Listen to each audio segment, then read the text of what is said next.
adora, joelhos se dobram, declaram que tu és Senhor.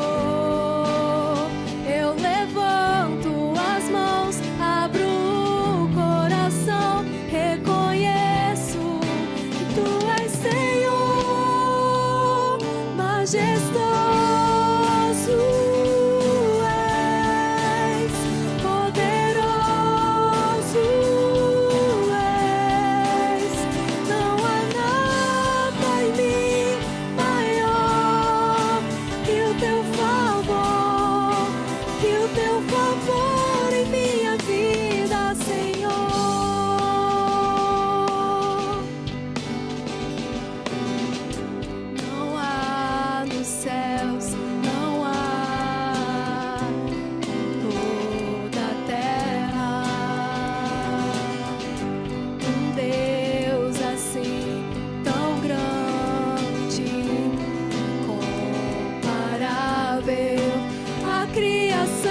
Te adora, joelhos se dobram, declaram que tu és Senhor. Eu levanto as mãos, abro o coração, reconheço que tu és Senhor, majestoso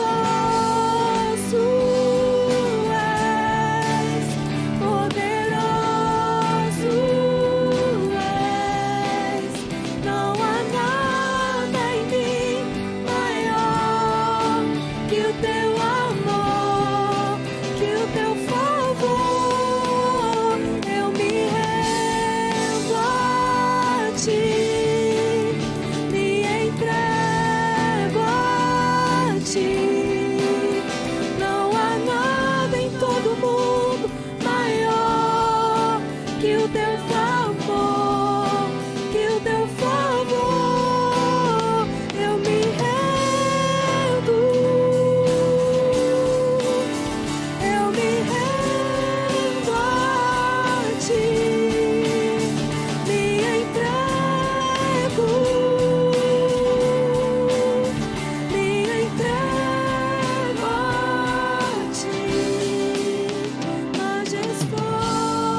Nada maior em nossas vidas, Senhor, do que o seu amor, do que o seu favor. Obrigada, Senhor.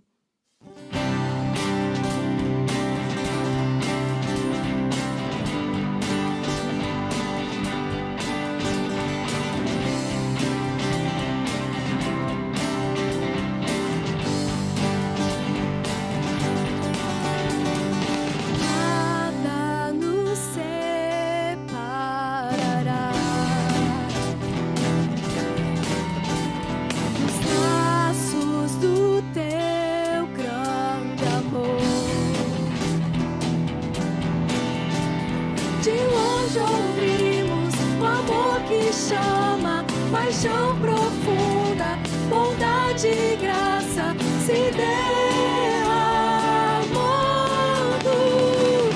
É tão profundo, tão imenso e cobre-nos. É furioso, poderoso e abraça-nos. Só Ele pode devolver a vida aos corações. Pai, que seu Filho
nossos corações.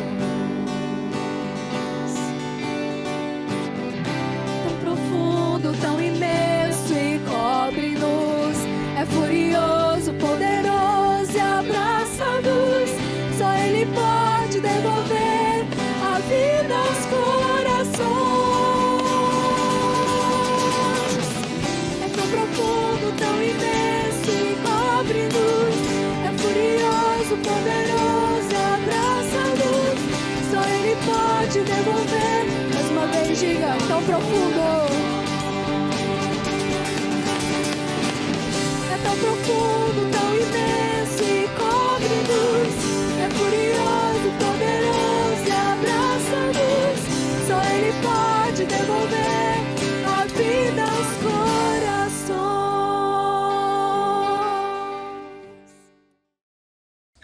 Olá, irmãos, é um prazer estar aqui novamente, compartilhando a palavra de Deus no culto das quartas-feiras.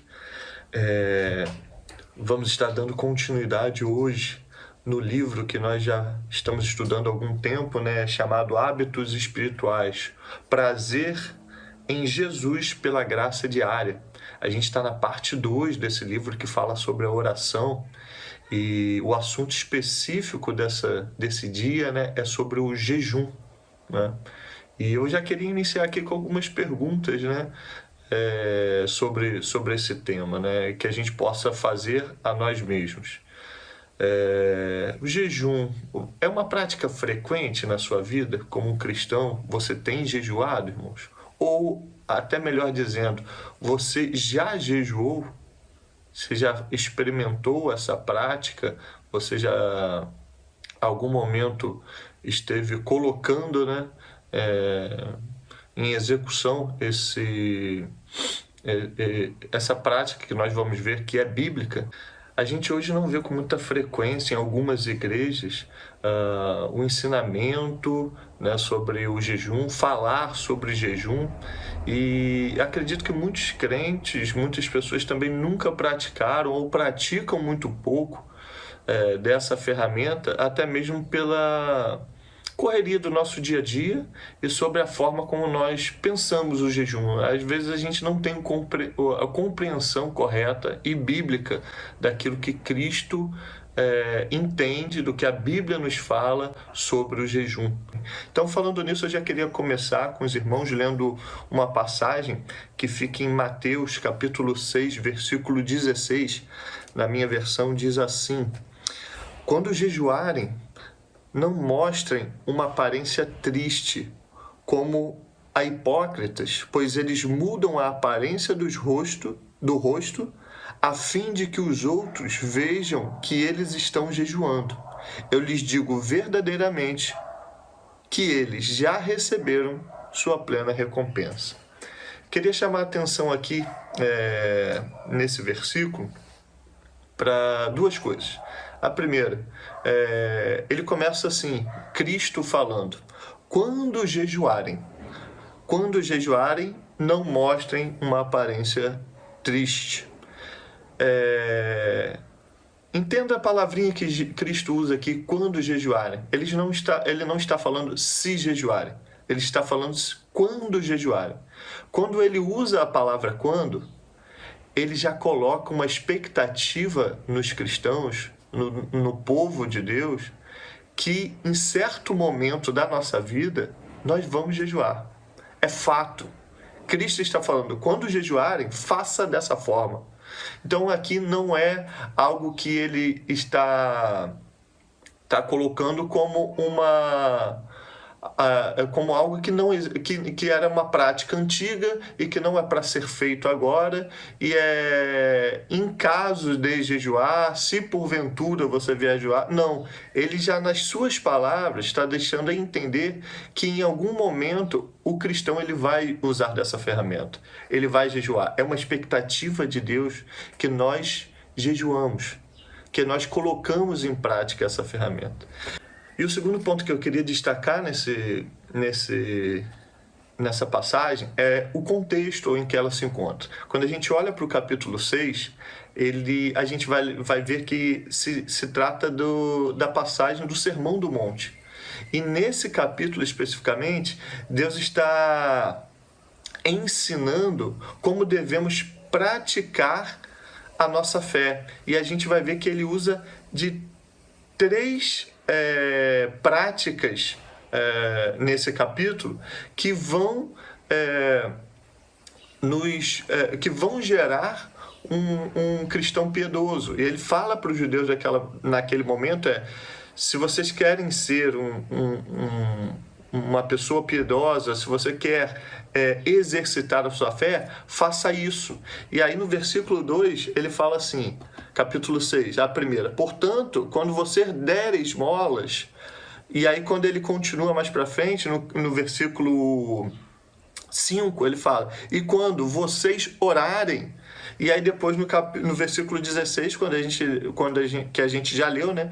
Quando vocês jejuarem. Então ele coloca 3 práticas para uma vida de fé cristã: o dar esmola, uma vida piedosa; o orar, uma vida de oração; e quando jejuarem, uma vida de jejum. Ele coloca as 3 no mesmo patamar. Ele coloca a oração, o jejum e uma vida piedosa como uma prática regular e uma prática que vai gerar uma fé firme, um cristão piedoso e a expectativa de Cristo. Então, irmãos, olhando esse versículo aqui, não gera dúvida de que o jejuar é uma prática que é esperada por Cristo que nós executemos. Dito isso, irmãos, a pergunta que fica é: o que é o jejum? Né? Quando a gente olha para as Escrituras, a gente vê diversos exemplos de jejum. Né? E, em suma, de forma resumida, a gente pode entender que o jejum é uma prática de se abster, na maior parte das vezes, na Bíblia a gente vê dessa forma, do alimento por algum período. Acho que o exemplo que possa vir mais claro e de forma mais rápida na nossa mente é o próprio jejum de Cristo no deserto, que ele ficou 40 dias e 40 noites sem comida, abstendo-se da comida. E qual é o objetivo, né, do jejum? E aí eu queria usar uma passagem no Salmo 35, capítulo 13, onde o rei Davi diz assim: contudo, quando estavam doentes, usei vestes de lamento, humilhei-me com jejum e recolhi-me em oração. Bem, irmãos, em algumas versões, a palavra usada aqui para humilhei-me com oração também é traduzida da seguinte maneira: afligia a minha alma com o jejum. E aí eu queria chamar a atenção aqui para 2 coisas. A primeira, quando o ato de jejuar, ele coloca a pessoa na abstinência da comida, e certamente em algum momento do jejum essa pessoa vai sentir fome. Ela vai ver e entender a dependência que ela tem sobre a comida. E o jejuar é fazer um paralelo de, assim como o nosso corpo depende da comida, a nossa alma depende de Cristo. A nossa vida depende de Cristo. O ato do jejum, a gente consegue fazer esse paralelo.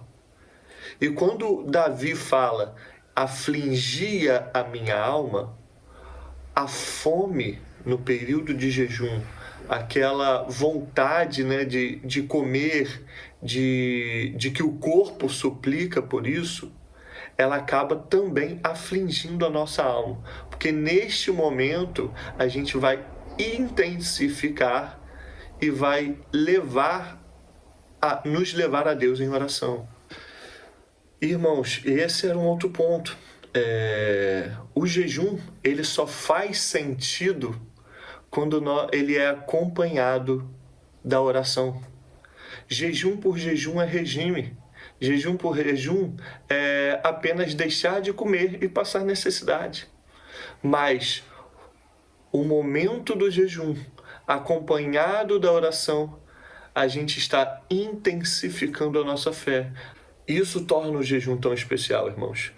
O escritor John Piper, irmãos, de uma maneira muito sábia, ele diz assim sobre o jejum: o jejum é o servo faminto de oração que revela e corrige.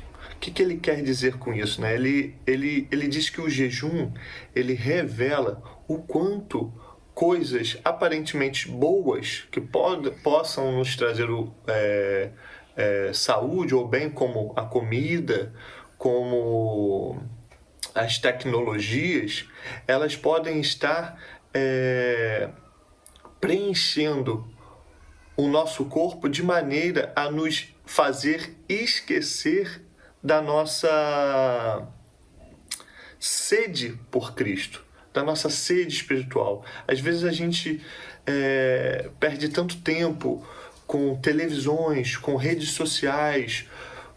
Nessa correria a gente está sempre comendo, sempre alimentando o nosso corpo, e essas coisas fazem, muitas das vezes, nós esquecermos que nós temos uma sede de Cristo, uma sede na alma de Deus. E quando a gente jejua e ora, nós estamos usando o nosso corpo também para lembrar que nós precisamos de Cristo, que nós desejamos a Cristo. Esse é o poder do jejum. Esse é o poder do jejum e da oração. E quando a gente vê tudo isso, irmãos, não tem como compreender que o cristão que deseja buscar a Deus e a não se moldar aos padrões desse mundo, não utiliza a ferramenta jejum como uma arma poderosa ao seu favor. E nós vamos olhar para a Bíblia e nós vamos ver vários propósitos do jejum. É claro que o maior propósito dele converge sempre para a busca e a adoração do Senhor.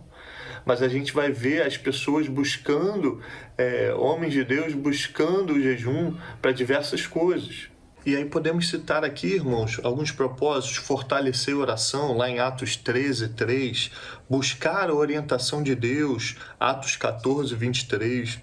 Jejuamos também para expressar lamento, 1 Samuel 31:13, buscar libertação ou proteção, expressar arrependimento e voltar para Deus, humilhar-se diante de Deus, Salmos 35:13, como a gente leu, expressar preocupação com a obra de Deus, Neemias, capítulo 1, versículo 3 e 4, ministrar as necessidades do próximo, vencer a tentação e dedicar-se a Deus, Mateus 4, versículo 1 a 11. Mas quando a gente olha para tudo isso, a gente vê, em resumo, nós estamos adorando, nós estamos buscando a Deus nas nossas vidas. Bom, irmãos, depois de ter entendido que o jejum tem o objetivo de aperfeiçoar a nossa fé e trazer adoração, trazer busca e nos fazer buscar a Deus, depois de entender que o jejum ele não tem nenhuma valia se ele não é feito ombro a ombro, lado a lado com a oração, depois de entender que o objetivo do jejum é afligir a nossa alma, é trazer à memória o quanto nós temos sede de buscar a Cristo, e de todos os propósitos que nós lemos aqui, a pergunta que fica é como que a gente pode começar a jejuar? E aí, de maneira rápida, eu queria deixar aqui 6 passos que o livro nos traz para que possam nortear e nos ajudar a iniciar uma vida cristã usando a prática do jejum. O primeiro é: comece aos poucos. Se a gente não é acostumado, vamos com calma. Vamos começar de manhã, de repente a gente não toma o café nem o almoço, fica num jejum até o jantar, e começamos a intensificar essa prática, nos adaptarmos a essa prática, entender essa prática e evoluindo conforme o tempo. Não adianta a gente já iniciar agora e querer ficar dias sem comer. Eu acho que entendemos que não é a maneira mais correta e mais prática de iniciar no jejum. Segundo ponto é planeje. A gente lembra, o jejum só tem efeito lado a lado com a oração. Então, todo esse tempo que você vai ficar jejuando, você tem que tirar tempo para a oração. E como que você vai fazer isso? Quais vão ser os tempos? Então, já especifique e planeje isso de antemão. O terceiro é considere isso, considere que o jejum por si só ele vai afetar outras pessoas, né? A sua família, você vai deixar de almoçar com alguém, você vai deixar de estar com alguma pessoa. Então planeje com seu cônjuge, com seus filhos, para que ele entenda que naquele período você está jejuando e isso não venha a afetar a rotina de outras pessoas também. A etapa 4 é experimente diversos tipos de jejum, diferentes tipos de jejum. O jejum ele pode, como na Bíblia a gente viu algumas vezes, o jejum ele pode ser um jejum particular teu, mas ele pode ser um jejum em família, um jejum em grupo. Então experimente isso também com sua família, com seu grupo pequeno. Leve esse encorajamento para a igreja, que a gente possa estar jejuando com propósitos definidos, propósitos esses como a gente citou aqui anteriormente. O quinto passo aqui é que o jejum pode ser feito por algo além da comida. Muitas vezes você pode estar numa condição de saúde ou num momento da sua vida que você não pode se abster da comida. Você pode estar grávida, você pode estar amamentando, ou uma condição de saúde mesmo que faça com que você não possa deixar de comer, mas você pode fazer jejum de outras coisas, jejum de redes sociais, jejum de televisão. Você pode abrir mão dessas coisas, intensificando a oração a Deus e buscando a Deus nesse período. E por fim, não direcione ou concentre a sua mente na fome, porque muitas das vezes quando você estiver fazendo jejum você vai sentir fome. E é nesse momento que a gente tem que olhar para os céus, para o alto, orar a Deus, pedir a Deus. Nossa intenção não é tirar o foco da oração e do propósito do jejum, se martirizando com a fome, mas sim orando, intensificando e buscando mais a presença de Cristo. Bom, é isso que eu queria trazer para os irmãos. A minha oração é que Cristo tenha trazido clareza a todos os nossos corações, como trouxe ao meu nesse período, e que Deus possa nos abençoar e uma boa semana a todos, irmãos.